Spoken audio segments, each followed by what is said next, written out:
नमस्कार दोस्तों, आप लोगों का हमारे चैनल पर फिर से एक बार स्वागत है। दोस्तों, आप लोगों के लिए आज 4/9/2023 का फर्स्ट शिफ्ट का क्वेश्चन लेकर आया हूं। दोस्तों, इसमें मैं जीके जीएस एवं करेंट अफेयर का व्याख्या करता हूं एवं न्यू अपडेट करके देता हूं। आप लोग चैनल पर बहुत बने रहते हैं, उसके लिए धन्यवाद। तो देखते हैं, सभी क्वेश्चन को सावधानी पूर्वक सुने। दोस्तों, बहुत सारे क्वेश्चन ऐसे रहते हैं जो हूबहू एग्जाम में पूछ लिए जाते हैं और डिस्क्रिप्शन से भी मिलने के चांस रहते हैं। करंट का तो अपडेट करके ही देता हूं, इसलिए चले पहला क्वेश्चन को देखते हैं। दिए गए विकल्प में से कौन सा विकल्प प्रतिध्वनि उत्पन्न करता है? प्रतिध्वनि उत्पन्न करने के लिए दोस्तों इनमें से क्या सही वर्णन करता है? तो जब ध्वनि तरंगे परावर्तित होती है, यानी कि किसी से टकरा के लौटती है, तो उसे प्रतिध्वनि कहते हैं। जब ध्वनि तरंगे, पहला ऑप्शन है, जब ध्वनि तरंगे किसी ठोस माध्यम से होकर गुजरती है। कोई जरूरी है ठोस माध्यम से ही गुजरेगा तो प्रतिध्वनि होगा? ये जरूरी नहीं है। जब ध्वनि तरंगे निर्वात से होकर गुजर सकती है, ये तो कभी होगा ही नहीं दोस्तों, क्योंकि ध्वनि तरंगे को गुजरने के लिए किसी न किसी माध्यम की जरूरत पड़ती है, तो निर्वात से होकर ध्वनि तरंगे नहीं गुजरती है। इसीलिए तो चंद्रमा जैसे पिंड पर भी हमें ध्वनि सुनाई नहीं पड़ती है। जब ध्वनि तरंगे किसी तरल माध्यम से होकर गुजरती है, तो ध्वनि तरंगे केवल तरल माध्यम से ही गुजरेगी तो प्रतिध्वनि उत्पन्न होगी, तो ये भी गलत है। यानी जब ध्वनि तरंगे किसी भी चीज़ से परावर्तित होती है तो हमें प्रतिध्वनि सुनाई पड़ती है, इसलिए तीसरा विकल्प बिल्कुल सही है। और प्रतिध्वनि सुनने के लिए श्रोता से अवरोधक सतह की दूरी 16.6 मीटर। ये एग्जाम में बराबर पूछा जाता है, इसको रट लें। यही डिटेल सब देता हूँ, इसको याद ही रख के चले दोस्तों। और इसको जनरली मोटा मोटी बोलते हैं 17 मीटर की दूरी होना चाहिए। श्रोता एवं परावर्तक सतह के दूरी, एग्जैक्ट दूरी 16.6 मीटर है, जबकि जनरली तौर पे एग्जाम में पूछा जाता है तो 17 मीटर है। तो इसको ध्यान दे के मारेंगे। ये आप लोग कमेंट करते हैं, बहुत अच्छा लगता है, और कमेंट करने से क्वेश्चन याद भी होते हैं। इसलिए आप लोग कमेंट करके बताइएगा कि ध्वनि तरंगे अनुप्रस्थ तरंगे हैं या अनुदैर्घ्य तरंगे हैं। नेक्स्ट क्वेश्चन देखते हैं। गेटो सोरा ने arena junior international badminton championship जीती, वह किस राज्य से हैं? तो दोस्तों, गेटो सोरा जो उस समय करंट का क्वेश्चन पूछा गया था, ये अरुणाचल प्रदेश से रिलेटेड थे। अभी इसका कोई मतलब नहीं है। अभी याद रखेंगे कि पूरे वर्ल्ड में बैडमिंटन का रेगुलेट करने वाला बॉडी है BWF, बैडमिंटन वर्ल्ड फेडरेशन। इसकी स्थापना दोस्तों 1934 में हुई थी और इसका मुख्यालय कुआलालंपुर में मलेशिया में है, मलेशिया देश में है। और अभी याद रखेंगे कि उबेर कप 2024 किसने जीता? तो उबेर कप 2024 चीन ने जीता। किसको हरा के? इंडोनेशिया को हरा के। तो ये उबेर कप हो गया, उबेर कप 2024। एक दोस्तों थॉमस कप, थॉमस कप भी चीन ने इंडोनेशिया को हरा के जीता। यानी कि उबेर कप और थॉमस कप 2024 दोनों ही चीन ने जीत लिया है और दोनों का उपविजेता इंडोनेशिया है। एक बहुत इंपॉर्टेंट करंट अफेयर याद रखेंगे, विश्व बैडमिंटन चैंपियनशिप 2026 में कहाँ होगा? तो अपना प्यारा देश भारत में होगा, इंडिया में होगा। 2026 का विश्व बैडमिंटन चैंपियनशिप। नेक्स्ट क्वेश्चन देखते हैं। कालिदास सम्मान की डैश की सरकार द्वारा प्रतिवर्ष प्रदान किया जाने वाला एक प्रतिष्ठित कला पुरस्कार है। कालिदास सम्मान दोस्तों मध्य प्रदेश सरकार के द्वारा दिया जाता है। पहली बार यह सम्मान 1980 में दिया गया था, इसको याद रखेंगे। जबकि पिछली बार अभी हाल फिलहाल में 2022 में दिया जा चुका है कालिदास सम्मान, जो वेंकटेश कुमार को मिला है, वेंकटेश कुमार जी को मिला है, और ये शास्त्रीय संगीत से रिलेटेड है। नेक्स्ट क्वेश्चन देखते हैं दोस्तों। निम्नलिखित में कौन सी मुद्रा की विशेषता नहीं है? मुद्रा का विशेषता कौन नहीं इनमें से? बहुत सारे पूछ दिए जाते हैं क्वेश्चन एसएससी में कि मुद्रा की विशेषता नहीं या मुद्रा की बुराई इनमें से कौन है? उसमें ऑप्शन रहेगा कि भ्रष्टाचार। तो मुद्रा की बुराई है भ्रष्टाचार, जहां मुद्रा होगा वहां भ्रष्टाचार होगा। चोरी, तो मुद्रा का बुराई है कि मुद्रा चोरी भी करवाता है लोभ में। इसी तरह से यहाँ क्वेश्चन है कि मुद्रा की विशेषता नहीं है भाजकत्व, ये तो मुद्रा की विशेषता है। भाजकत्व मतलब भाग करने वाला, तोड़ने वाला, लोगों के बीच भाग करने वाला। अस्थायित्व, मुद्रा अगर किसी के पास पूरा आ जाएगा तो उसका जीवन अस्थायित्व होगा, ये भी मुद्रा की विशेषता है। सुबाह्यता, इधर से उधर आवागमन की सुविधा के लिए। तो इस तरह से देखते हैं कि ये भी इसका विशेषता, लेकिन नश्वरता ये नहीं है दोस्तों। नेक्स्ट क्वेश्चन देखते हैं, निम्नलिखित में कौन सा राज्य 37वें राष्ट्रीय खेलों की मेजबानी करेगा? तो 37वां राष्ट्रीय खेल की मेजबानी गोवा के द्वारा किया गया था। उस समय पूछा गया था एग्जाम में, तो गोवा में हो गया। और शुभंकर उसका दोस्तों मोगा था, ये तो हो चुका है अब तक। शुभंकर मोगा था सर्वश्रेष्ठ पुरुष खिलाड़ी उस समय 37वां राष्ट्रीय खेल में श्री नटराजन को दिया गया। नटराजन को, जो तैराकी से संबंधित है, याद रखेंगे, नटराजन तैराकी। यानी कि 37वां राष्ट्रीय खेल की मेजबानी गोवा किया, और नाम उसी के जैसा गोवा मोगा, शुभंकर मोगा था उसका। सर्वश्रेष्ठ खिलाड़ी नटराजन थे। क्या, किस चीज़ से रिलेटेड? तैराकी से रिलेटेड। याद रखेंगे, नया करंट अफेयर आप लोगों से पूछ सकता है कि 38वां राष्ट्रीय खेल कहाँ खेला जाएगा 2024 में? तो उत्तराखंड में दोस्तों, 38वां उत्तराखंड में खेला जाएगा।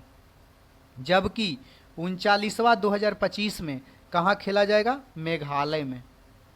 तो इसको करेंट के तौर पर याद रखेंगे दोस्तों। इतना मेहनत से सब अपडेट करके देता हूँ, इसलिए चैनल पे बने रहें। आप लोग लाइक सब्सक्राइब करते हैं, बहुत अच्छा लगता है, क्योंकि मेहनत लगती है दोस्तों, इसलिए लाइक सब्सक्राइब भी करते चलें।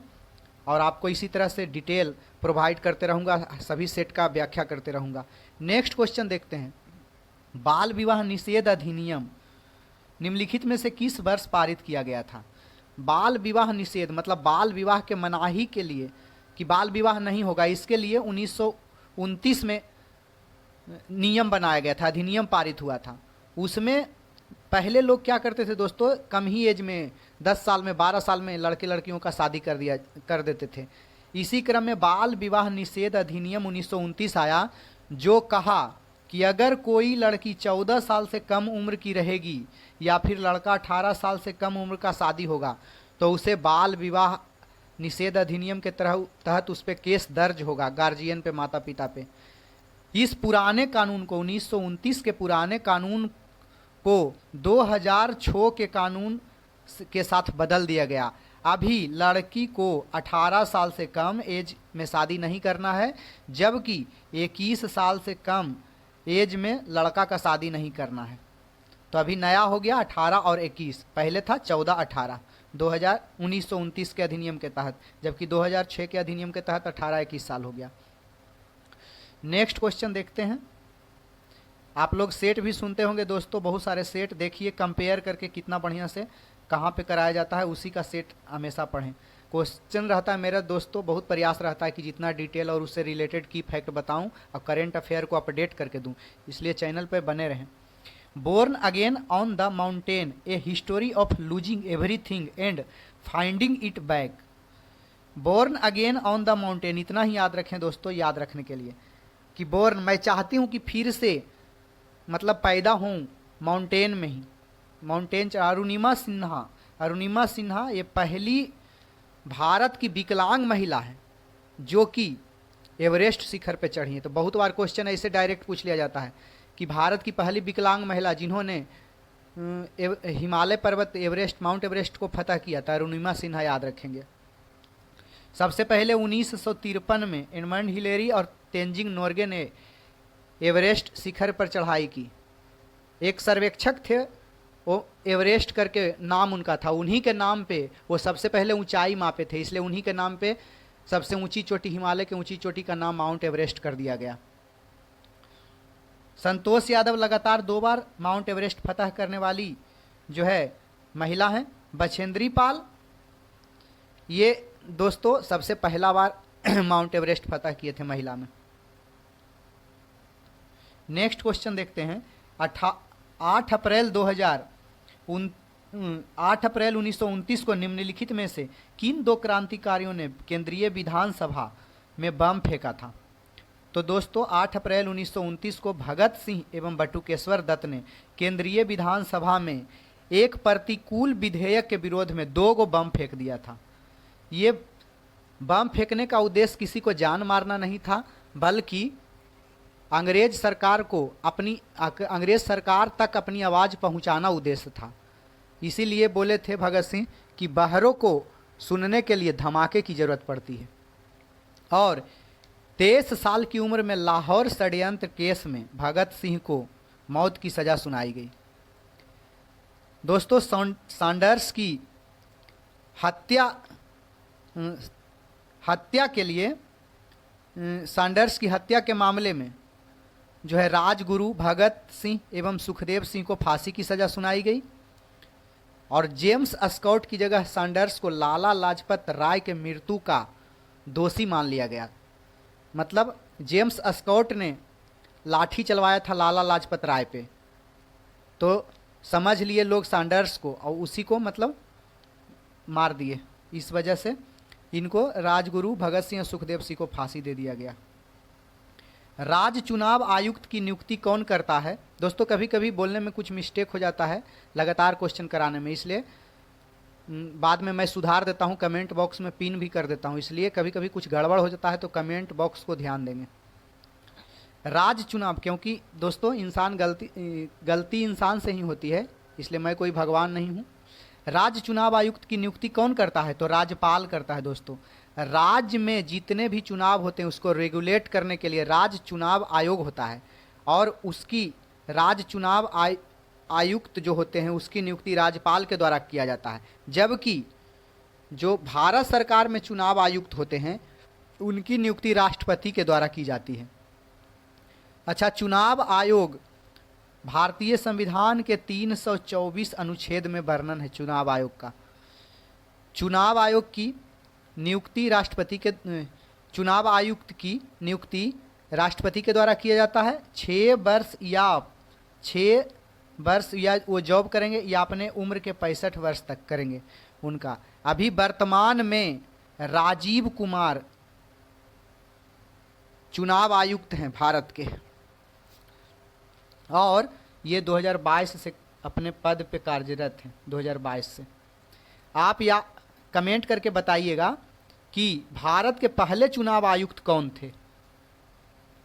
कमेंट करते हैं, बहुत अच्छा लगता है, आप लोग को याद भी होगा, इसलिए बीच बीच में कमेंट भी करते रहें सभी क्वेश्चन का। भारत में सूक्ष्म वित्त संस्थान मुख्य रूप से जनसंख्या के किस वर्ग को लक्षित करते हैं?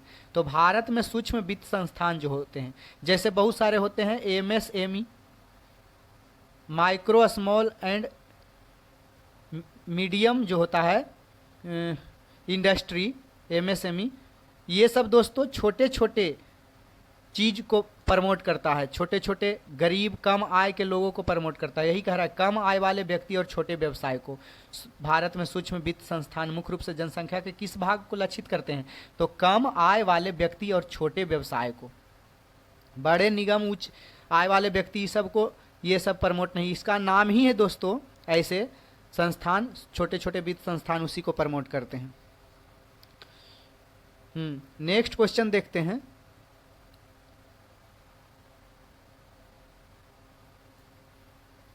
आईसीसी 2023 ओडीआई क्रिकेट विश्व कप में कितने देश भाग लेंगे? तो दोस्तों आईसीसी 2023 वर्ल्ड कप हो चुका है भारत में, ये भारत इसका मेजबानी किया था, 13वां क्रम का ये था, 13वां क्रिकेट वर्ल्ड कप 2023 था ये, इसकी मेजबानी भारत के द्वारा किया गया और इसमें टोटल जो है 10 देश भाग लिए थे, 10 देश के टीम ने भाग लिया था। इसका शुभंकर ब्लेज एंड टोंक था। Final match Narendra Modi cricket stadium में खेला गया था जो गुजरात में है और दोस्तों यह विश्व का सबसे बड़ा क्रिकेट स्टेडियम भी है, इसको याद रखेंगे। इसमें विजेता बना था ऑस्ट्रेलिया, ये लगातार 6 बार अभी बन चुका है दोस्तों, लगातार नहीं 6 बार विजेता बन चुका है क्रिकेट वर्ल्ड कप का। और सर्वाधिक विकेट इसमें विराट कोहली लिए थे। अच्छा, विजेता तो ऑस्ट्रेलिया बना था और इंडिया उप विजेता बना था, हमारा इंडिया उप विजेता था। विराट कोहली सर्वाधिक रन इसमें मारे थे 765 रन, जबकि सर्वाधिक विकेट मोहम्मद शमी के द्वारा लिया गया था 24 विकेट। इसको भी याद रखेंगे। बराबर क्रिकेट के बारे में अपडेट दिया हूँ, पिछले सेट में भी एक प्ले लिस्ट भी बना हुआ, जाके देख लें। आप लोग इस बार कमेंट कीजिए आईसीसी की स्थापना कब हुई थी और इसका मुख्यालय कहाँ है, ये कमेंट कीजिएगा। बराबर बहुत बार बता चुका हूँ। नेक्स्ट क्वेश्चन देखते हैं। पूर्वी भारत में फैले कई आदिवासी समुदायों में साल के पेड़ का बहुत महत्व है। उदाहरण के लिए डैश त्योहार झारखंड में पेड़ के सम्मान में मनाया जाता है। कौन त्योहार पेड़ के सम्मान में मनाया जाता है झारखंड में, ये शॉर्ट में याद रखेंगे। तो सरहुल त्योहार झारखंड में पेड़ के सम्मान में मनाया जाता है। याद रखें, कर्मा भी झारखंड में मनाया जाता है, सोहराय भी झारखंड में मनाया जाता है, जिसको कि हम लोगों ने पिछला सेट में पढ़ चुका है। सोहराय मनाया जाता है दीपावली के एक दिन के बाद झारखंड में। टूसू पर्व क्या है? तो टूसू पर्व ओडिशा हो गया, वेस्ट बंगाल, पश्चिम बंगाल एवं झारखंड के कुछ हिस्सों में, तीनों राज्य के कुछ हिस्सों में मनाया जाता है। तो इसको भी याद रखेंगे। नेक्स्ट क्वेश्चन देखते हैं। विंग्स ऑफ फायर जो हमारे भारत के हीरो हैं उनका आत्मकथा है। तो एपीजे अब्दुल कलाम, जिसको मिसाइल मैन ऑफ इंडिया के भी नाम से जाना जाता है। विंग्स ऑफ फायर इनकी आत्मकथा, इनमें अपने जीवन के बारे में वो जो है वर्णन किए हैं। एपीजे अब्दुल कलाम को भारत रत्न 1997 में दिया गया था, 1997 में। जबकि सुभाष चंद्र बोस से रिलेटेड की फैक्ट याद रखेंगे। सुभाष चंद्र बोस, अच्छा, एपीजे अब्दुल कलाम भारत के राष्ट्रपति भी रह चुके हैं, 1997 में भारत रत्न दिया जा चुका है, मिसाइल मैन ऑफ इंडिया भी कहलाते हैं। सुभाष चंद्र बोस जो है महात्मा गांधी को सबसे पहले राष्ट्रपिता कहे थे, और कांग्रेस के 2 अधिवेशन की अध्यक्षता भी इन्हें मिली थी, एक हरिपुरा, एक त्रिपुरी, हरिपुरा और त्रिपुरी। हरिपुरा 1938 में, जबकि त्रिपुरी 1939 में। तो इसको भी याद रखेंगे। बाकी दिल्ली चलो, जय हिंद, ये सब का नारा भी सुभाष चंद्र बोस के द्वारा दिया गया। रतन टाटा तो हमारे भारत के ही रत्न हैं। नेक्स्ट क्वेश्चन देखते हैं। भारत में राष्ट्रीय जल मार्ग NW2 किस नदी पर विकसित किया गया है? तो सबसे पहले जान लेंगे कहाँ से कहाँ है। तो इस तरह से आपको मतलब मोटा मोटी याद हो जाएगा कि किस राज्य में वो नदी क्या होगी। NW2 फर्स्ट 1, 2, 3 को याद रखें, मोटा मोटी यही पूछता है। नेशनल, N से नेशनल और W से वाटरवे। जैसे NH होता है दोस्तों, NH नेशनल हाईवे, तो NW मतलब नेशनल वाटरवे। NH सबसे भारत में सबसे लंबा राष्ट्रीय राजमार्ग कौन है? NH44 याद रखेंगे, ये एक्स्ट्रा फैक्ट के लिए याद रखेंगे। और ईह साधु कोको NW1, ईह साधु कोको ये ट्रिक याद रखेंगे। NW फर्स्ट, NW2, NW3 ये तीनों का ट्रिक है दोस्तों। NW नेशनल वाटरवे फर्स्ट किसको किसको जोड़ता है? ई से इलाहाबाद से हल्दिया, ई साधु, सा से सादिया, धू से धुबरी, NW2। और को से कोल्लम और को से कोट्टापुरम, ये NW3। अभी याद रखेंगे दोस्तों NW2 सादिया से धुबरी, सादिया धुबरी असम में है दोस्तों, तो असम में ब्रह्मपुत्र नदी है। तो इसे कोट्टम कोल्लापुरम केरल में है, तो इसको केरल वाला याद रखेंगे कि NW3 कहाँ होगी? तो केरल में होगी। इलाहाबाद से हल्दिया, तो ये किस नदी पर होगी? तो इलाहाबाद में गंगा नदी, और पश्चिम बंगाल में माने उत्तर प्रदेश से पश्चिम बंगाल में है। पश्चिम बंगाल में बहुत सारी नदी हैं, गंगा नदी है, हुगली नदी है, ये सब। तो पहले स्टेट याद रखेंगे, उसी आधार पे आपको वहाँ की नदी के बारे में छांटने में ऑप्शन आसानी होगी। नेक्स्ट क्वेश्चन देखते हैं। भारतीय संविधान का डैश भारतीय नागरिकों के मौलिक कर्तव्यों को परिभाषित करता है। तो भारतीय संविधान का कौन सा अनुच्छेद भारतीय नागरिकों को मौलिक कर्तव्य को परिभाषित करता है?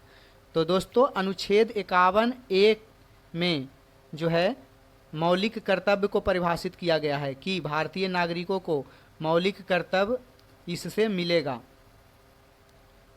मौलिक कर्तव्य जो है सरदार स्वर्ण सिंह SSS सरदार स्वर्ण सिंह समिति के अनुशंसा पर 4A में जोड़ा गया और अनुच्छेद बोलेगा तो 51 और 42वां संविधान संशोधन 1976 में इसको जोड़ा गया। उस समय मौलिक कर्तव्यों की संख्या 10 थी, परंतु 86वां संविधान संशोधन 2002 में एक संशोधन हुआ जिसमें मौलिक कर्तव्य की संख्या 11 हो गई। यानी पूछ लेगा आपसे करंट का वर्तमान क्वेश्चन कि अभी वर्तमान में मौलिक कर्तव्यों की संख्या कितनी है, तो बताएंगे 11 है, जबकि शुरुआत में 10 थी।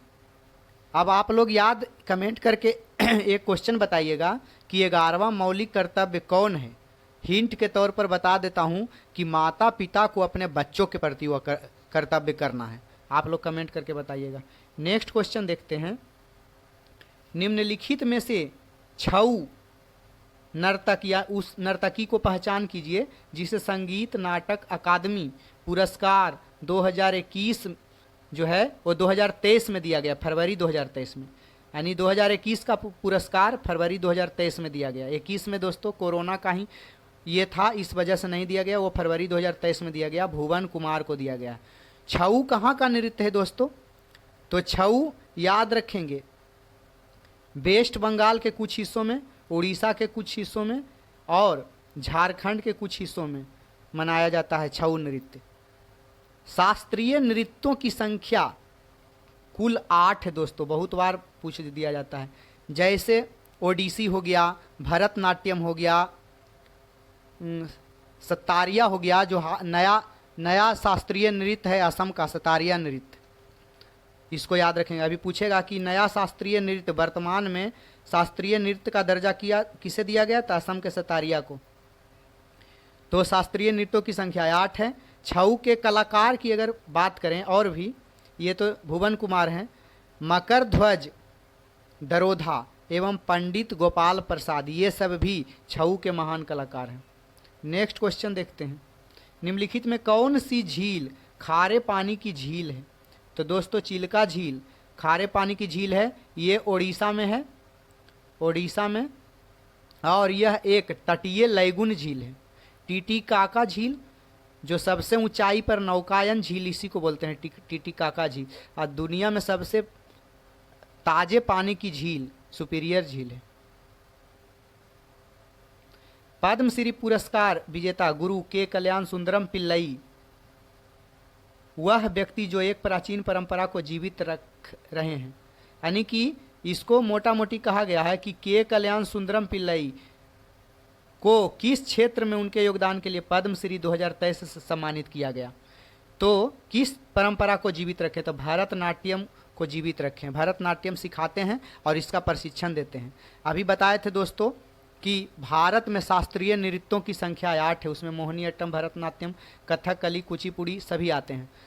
तो अभी नया में असम का सत्रिया या सतारिया जो भी, इसमें उन्हें पद्मश्री 2023 पुरस्कार सम्मानित किया गया है। भारत रत्न, पद्म विभूषण, पद्म श्रेणी का जितना अवार्ड है सभी का स्थापना 1954 में हुआ था, इसको याद रखेंगे। अच्छा, ये भी याद आप लोग रखिएगा कि मोहिनीअट्टम केरल में होता है, भरतनाट्यम तमिलनाडु में किया जाता है, कथकली केरल में होता है और कुचिपुड़ी आंध्र प्रदेश में होता है। ये केरल, ये तमिलनाडु, मोहिनीअट्टम केरल। नेक्स्ट क्वेश्चन देखते हैं। भारत की जनगणना 2011 के अनुसार उन राज्य और केंद्र शासित प्रदेशों की सही जोड़ी की पहचान कीजिए जिन्होंने उच्चतम साक्षरता दर हासिल की। 2011 में जनगणना हुई थी दोस्तों। 2011 के जनगणना के अनुसार केरल राज्य में सबसे ज़्यादा सर्वाधिक साक्षरता वाला 92% से ऊपर साक्षरता था उसका प्लस, और लक्षद्वीप केंद्र शासित प्रदेशों में है जो सबसे ज़्यादा साक्षर है। आबादी में सबसे ज़्यादा यूपी है।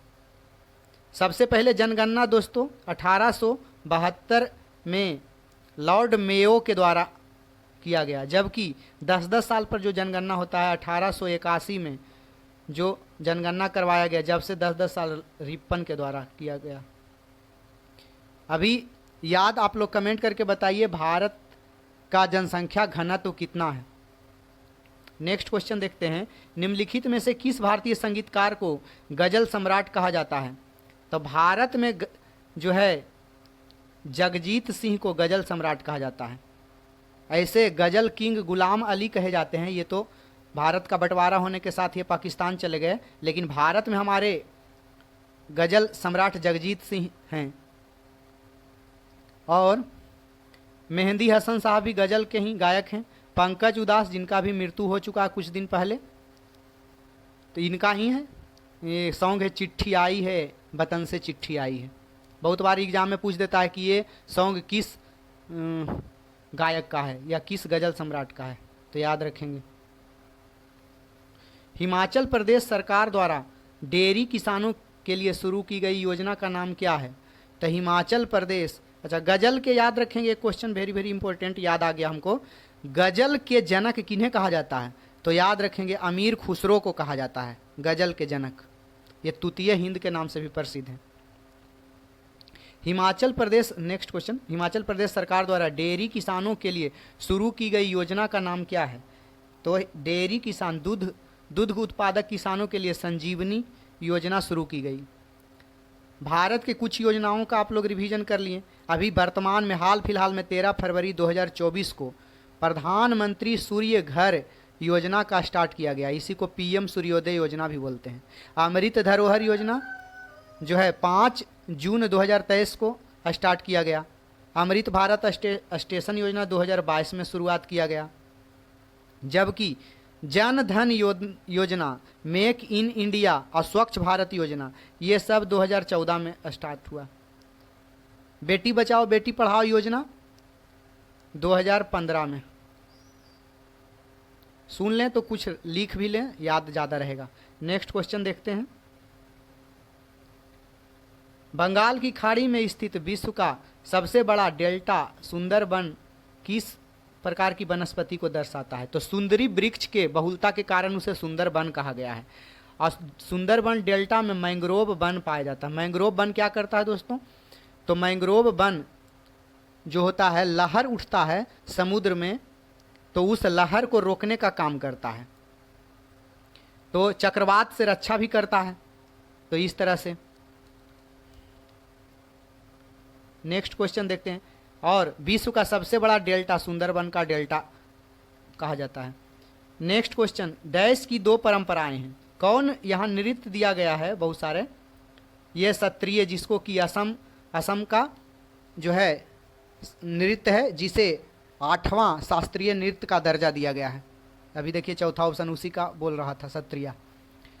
कौन नृत्य की 2 परंपराएं हैं, जो एक संकीर्तन है जो भक्ति पहलू और दूसरा है रास, मतलब उसमें रोमांस टाइप का होता है। तो मणिपुर दो भाग में ये नृत्य किया जाता है। मणिपुर का नृत्य है मणिपुरी नृत्य, इसमें 2 भाग में होता है। कुछ जैसे आधा घंटा का नृत्य है तो आधा भाग संकीर्तन के रूप में भक्ति पक्ष पेश करता है और आधा भाग रास पक्ष को पेश करता है। ओडिसी नृत्य उड़ीसा का है, छऊ वेस्ट बंगाल, झारखंड एवं उड़ीसा तीनों में के कुछ भागों में किया जाता है, 3 राज्य के कुछ भागों में। Next question, doctor Bhupen Kumar Hazarika ने 2019 में डैश के क्षेत्र में भारत रत्न पुरस्कार जीता। तो भूपेन हजारिका संगीत के क्षेत्र में इन्हें भारत रत्न 2019 का दिया गया। 2019 में 3 व्यक्तियों को भारत रत्न दिया गया, जिसमें भूपेन हजारिका, प्रणब मुखर्जी एवं नानाजी देशमुख। ये तीनों मतलब तीनों को संयुक्त रूप से भारत रत्न दिया जा चुका। तो संगीत के क्षेत्र में भूपेन हजारिका को मिला है, सामाजिक क्षेत्र में नानाजी देशमुख को मिला है और प्रणब मुखर्जी को भी लोक कल्याण के क्षेत्र में मिला है, क्योंकि ये भी राजनेता थे, राष्ट्रपति हमारे हुए। संगीत के क्षेत्र में इन्होंने बॉलीवुड, असमिया संगीत, ये सब में म्यूजिक दिए बहुत सारे। भारत रत्न की अगर बात किया जाए तो अभी जस्ट थोड़ा देर पहले बताया था कि पद्म पुरस्कार और भारत रत्न दोनों को कब स्टार्ट किया गया। ये कमेंट करके आप लोग बताइएगा कि भारत रत्न की शुरुआत कब की गई। सबसे पहले भारत रत्न किसको दिया गया तो वो बता देता हूँ, सीवी रमन को और चक्रवर्ती राजगोपालचारी को, जबकि एस राधा कृष्णन को, सर्वपल्ली राधा कृष्णन को, ये तीनों को संयुक्त रूप से सबसे पहला बार भारत रत्न दिया जा चुका था। नेक्स्ट क्वेश्चन देखते हैं, अरब सागर में मुंबई उच्च क्षेत्र किस खनन के लिए जाना जाता है। तो अरब सागर में मुंबई उच्च क्षेत्र खनिज तेल के क्षेत्र में जाना जाता है। जो भी सागर के क्षेत्र में तेल ही निकाला जाता है, पेट्रोलियम निकाला जाता है दोस्तों। कोयला के लिए फेमस है झारखंड, और प्रथम बार कोयला पश्चिम बंगाल के रानीगंज में खोजा गया। यूरेनियम का विशाल भंडार कहाँ है, झारखंड में भी है और केरल में भी है। और याद रखेंगे कि सबसे पहले भारत में पेट्रोलियम की खोज डिबगोई असम में हुआ था। तो दोस्तों चैनल पर बने रहने के लिए धन्यवाद। दोस्तों लाइक सब्सक्राइब करते रहें, क्योंकि मेहनत लगती है, अपडेट करके करेंट अफेयर जीके जीएस सभी देता हूं। और इस तरह से हमारे चैनल पर बने रहने के लिए धन्यवाद।